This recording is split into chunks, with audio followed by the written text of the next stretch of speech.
लाडक्या बहिणींचे 2100 रुपये करणार असं आश्वासन उपमुख्यमंत्री एकनाथ शिंदेने दिले। मी जे बोलतो ते करून दाखवतो असं ते म्हणाले। राज्य मंत्रिमंडळाच्या बैठकीला आता सुरुवात झाली आहे। मंत्रिमंडळातील सर्व मंत्री बैठकीला उपस्थित आहेत। राज्याचे उपमुख्यमंत्री शिंदे साहेब काय बोलतायत? लक्षवेधी संदर्भात लाडक्या बहिणीच्या संदर्भात ऐका जरा, आम्ही जी योजना सुरू केली त्या योजनेमध्ये बिलकुल कुठल्याही परिस्थिती आम्ही चांगल्या भावनेने भूमिकेत ही योजना सुरू केली।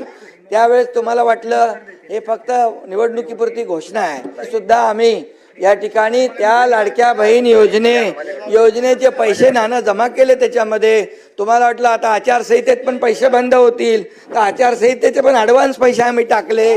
आम्ही पण बरोबर डोकं लावून काम केलं, लाडक्या बहिणींना पैसे मिळाले पाहिजे म्हणून, आणि लाडक्या बहिणींनी तुमचा टांगा पलटी केला आणि पार असं लँडस्लाईड मॅन्डेट दिलं की म्हणून आता बघा, आदितीने जे उत्तर दिलं आमच्या मंत्री महोदयांनी अतिशय स्पेसिफिक प्रश्नांना उत्तर दिलंय।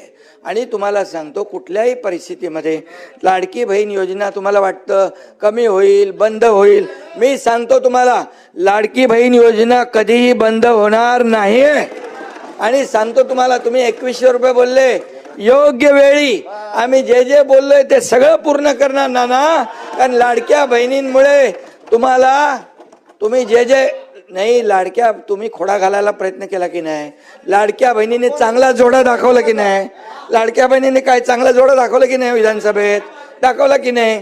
आणि म्हणून आता नाना एकच आहे, तुम्ही लाडक्या बहिणींच्या विरोधात कधी बोलू नका, बिलकुल, नाहीतर आता येणाऱ्या पुढच्या निवडणुकांमध्ये लाडक्या बहिणी परत या ठिकाणी नाना तुम्ही तुमच्यावर का घेताय, बोला।